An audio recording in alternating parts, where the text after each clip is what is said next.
Well, good morning, beloveds and students of life. That's what I call myself, a student of life, because I have found when I am not a student, I quit learning and I start dying in my mind. I've been called Wonder Man, not only by myself, but by others, because I inquire a lot. I want to learn, I want to know, I want to grow. So I open today's lesson with a statement of Dr. Ernest Holmes, our founder, and it's found on page 174 in the Science of Mind textbook. And it relates to the powerfulness of spirit. Quote, "The energy of God is already concentrated everywhere." End quote. The energy of God is already concentrated everywhere. Everywhere. So why do we have to look for it?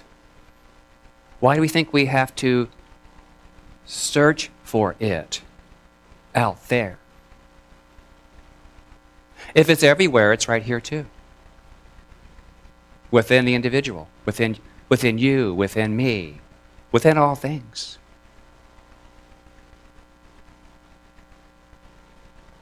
Science shows the universe in which we are expressing is in perfect balance with itself. Any scientists in here?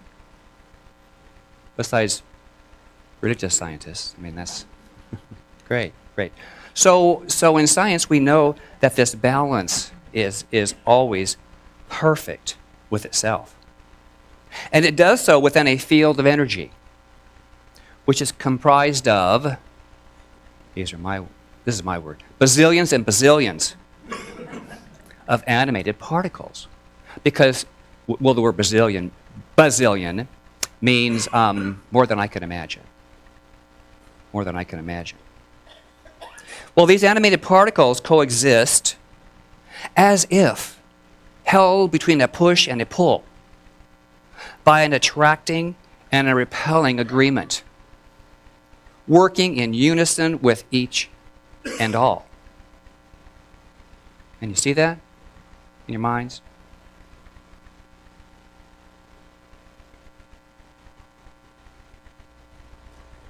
And it does so throughout the entire cosmos. There is no place where there is not this divine balance, this push, this pull, this draw. It's always active and moving. It's powerful to me. It's a big wow for me. And I'm in divine wonder right now of all of it. All of it. I'm in divine wonder of all of you, because you're part of it. This divine push, pull, draw together, dance, if you will, of the particles of life. Well, the out there to me is the field of education.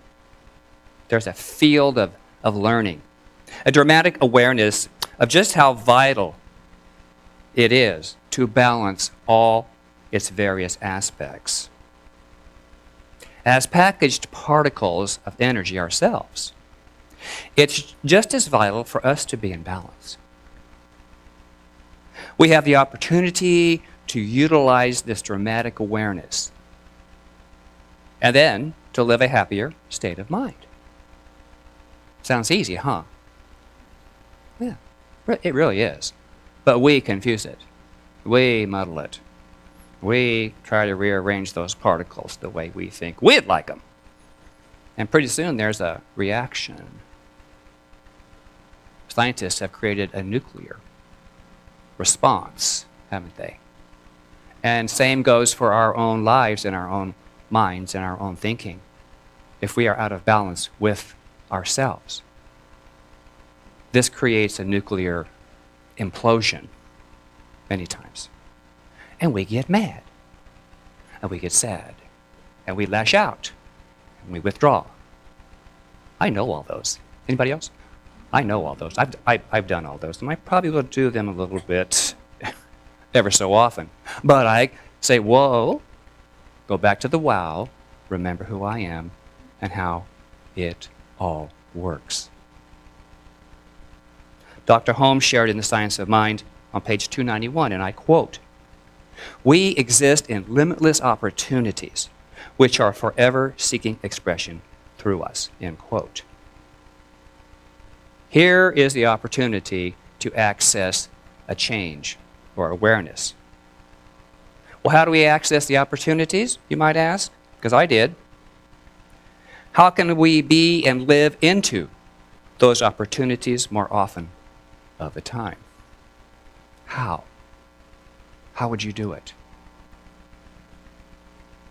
By being for something and against nothing. Being for something and being against something is a different result. Both energy, but whatever you're for, we believe we put our energy toward, don't we? And we want more of that. And yet we push against what we don't want with sometimes greater energy, and guess what? We get more of that too.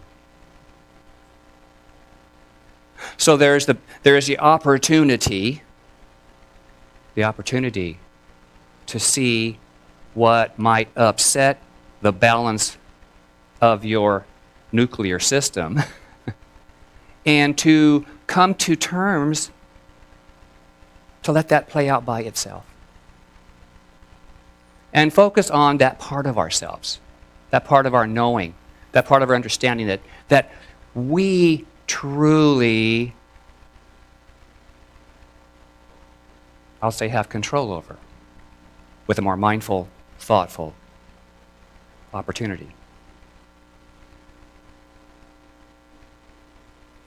As noted earlier, the universe is a field of creative energy. And as a metaphysician, I believe this pure field is non-judgmental and non-denominational. You might even say it's all denominational. Each of us has equal access to it, consciously or unconsciously. Therefore, it follows if this energy is, this focus of our minds is out of balance, so is our life. So is our life.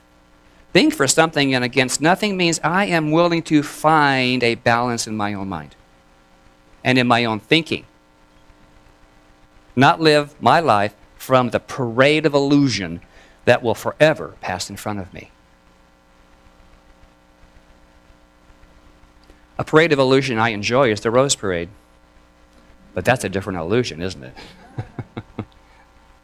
But it's a mental picture that I put out there for myself, and for you too, if you can use that. We are imbued with Spirit's perfect balance already, which I refer to as the happy place. The happy place. It's a place we remember and love when our lives are just the way we want it to be and to feel. The happy place. How many have a happy place? Please, everybody, raise your hand, because you got to have one happy place. It could be at the watering hole. I don't know. The happy place is the space in our minds where we authentically can declare, my life is so good. I am happy. My life is so good. My life is so good, and I can say that with authority. Can you? Yes. Let's say that. My life is so happy. I am happy. Now that may seem silly, and it kind of is. It's one of those mantra things, you know. But we need to remind ourselves with these sillies. Because, look at, you're all smiling. You're showing your happy place. It radiates out. Well, how can we realize a more authentic, happy, and joy-filled life? Then the one we just had, by taking a closer look at what's on the inside. In the classic movie Sunset Boulevard, Gloria Swanson portrays Norma Desmond, an out-of-date, unfulfilled actress trying to make a comeback. Ever feel like that? Trying to make a comeback in life.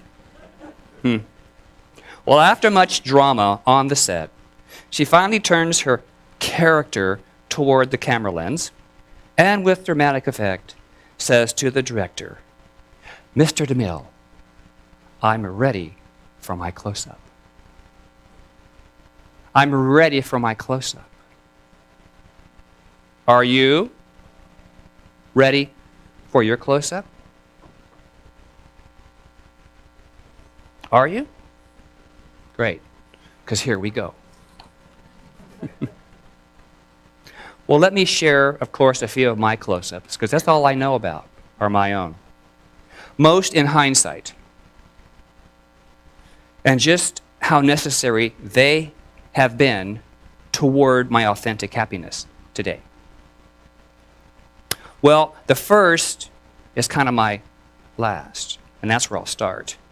My lesson title today, my intention was to have dive into life. But when I saw it come up in all of literature and all over the world, it was divine into life. My first thought was, well, that's a typo. Well, I got to change that. Well, there are no mistakes. The more I thought about it, I said, Michael, the call this month is to be for something and against nothing. So, the aha moment at that moment was the divine goodness, that visual of it flowing into my life. Divine into life. A pouring into my open mind and my heart, and remaining in a state of acceptance and love. That was my aha, my wow. Now on to the close-ups. I've always loved being around water. Anybody else? I think most every day it's necessary for a certain activity, you know. But beyond that water, being in a swimming pool on a sandy beach, a rugged coastline, I've always enjoyed the water. I love the surface changes. I love the smooth like glass of Lake Almanor, or the sometimes rough and dramatic and charged coastline of the Mendocino coast, and of the North Shore even of Hawaii, watching little tiny people on these huge waves with just their board. Talk about topping the energy. It's just a magnificent sight for me. I long to be in that water, but I'm not a good swimmer. In fact, I sink. Therefore, my time near the water was spent on the sidelines, often resulting in a sunburn, which I get to enjoy the results of about every year at the dermatology office. So far, so good. Anyway, there's a result for every action we have. So after 30 plus years, a friend of mine, his first name is Brad, invited me to a whitewater rafting weekend on the American River. And I went, yikes, water, yikes. And he assured me that we stay above the water. There's a raft, there's a vest, there's all this, and so we went. He was my friend and guide and said, "You're going." What a rush, literally. Not only the water, but in my own heart and mind. Because this was something that I had never done, that I got to have realization out of, that I can float with assistance. The next one, then came the same friend who encouraged me to learn to scuba dive. This meant going under that water to dive into life, if you will. This was way beyond my comfort level. Way beyond my comfort level. But there was a certain something that called me besides Brad. And the first part was that we were going to start in a swimming pool with an instructor. It was only 6 feet down. Everybody's going to be there. You're going to be safe. Well, I found out that, this can be done. I can breathe. I can be underwater. And then came the exam in Monterey. That was the bigger, oh my God, this is not a swimming pool. And yet, once I aligned with how scuba worked, once I got all the pieces in my mind, it was wonderful. It was free. It was calm. I was breathing underwater, and I was actually using my body, my whole body, without fear of drowning. C, the last part of this. This is my summary of all of that. This was what I uncovered as I dove into myself for this talk. This is new for me. So, I had believed in a fear of getting into life. Not a good swimmer. That was the belief. Of not being supported. Couldn't float. But with the right knowledge, it carried me through. And as a result of that, I suffered pain. I got burned.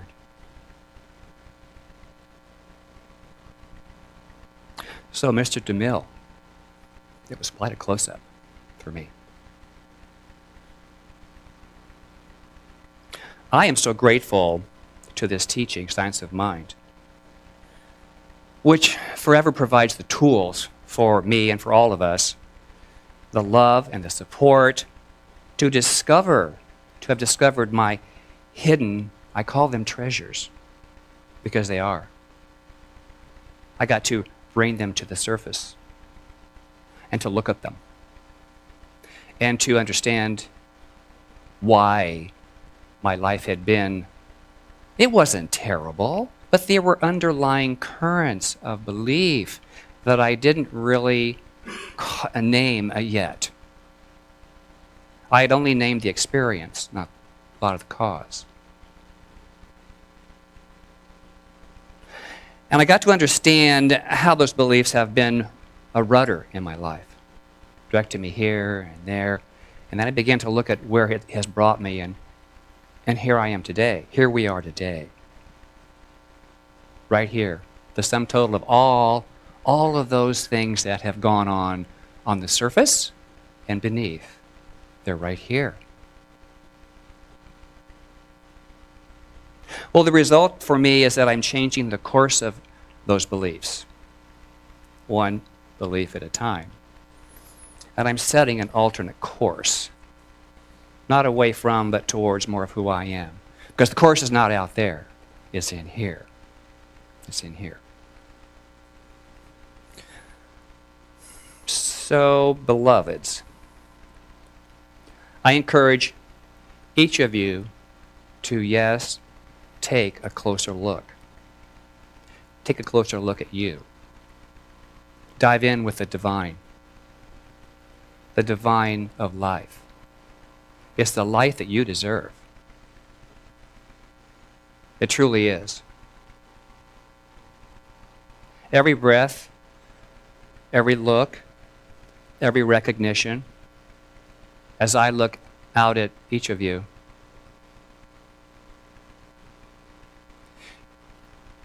you touch me because I let you in. And I encourage you to, in your lives, let those touch your heart. Let them in. Let them dive with you in your life. Share who you are. Share a fear.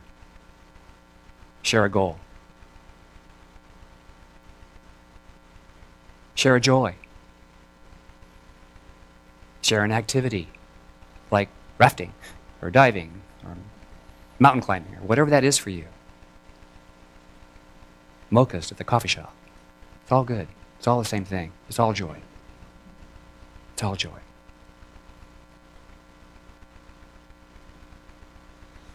When you look only at the outside of you, you're dreaming. However, when you look on the inside, you're awakened. You're awakened to yourself. Dr. Wayne Dyer shares in his book, our book of the month, Happiness is the Way. I quote, and he says, when you change the way you look at things, the things you look at change. Perfect. Simple. Change the way you look at things, and the things you look at change. The more you blame it, the more you push against it, the stronger it gets. Trust me, I know. So every one of us is here on purpose. My friend John Boyle, practitioner, said that this morning in his meditation. We're here by divine appointment on purpose. These are my words. Maybe yours too, but that's what I got. We're here on divine purpose. I know that. Most of the time. There are times I forget. We all forget. We're on a divine mission. A divine mission. And I don't believe it is from an anthropomorphic going, hey, this is your list. No. I believe it comes out of our inner soul's journey. But we push it down beneath the surface. We don't let it out. Let it out. Let it out. Discover it. Some of us jump in all at once into the ocean of life. Myself, it's a toe at a time, as you've noticed. Sometimes flailing, gasping, getting burned a few times in the process. But today I bless it all. I bless it all. And I honor my willingness, as I offer for you to do as well, to go beneath the surface for all it has revealed to me. Because I'm meant to be here right now in this place with you. All of the ways in are good. All ways in are good. So no matter how you step into your life, it's good. It's good. Don't be afraid. Find your way. Get your feet wet with your intentions. Divine in deep. Divine in deep. Go as deep as you know how to be. And when you get to that level, float for a while. And then wait. And then dive deeper. It all takes practice. Conditioning. Life, like scuba. And then savor where you are. Because you can't come up too fast. You get the bends. When you do return to the surface, know that you'll be empowered and equipped to live the life you deserve. And you'll know what that is when that happens for you. So I God bless you on your journey, your dive, your life, because I know that you are supported, you are gifted, with wonderful intentions to live out, to live up to. Namaste. And so it is.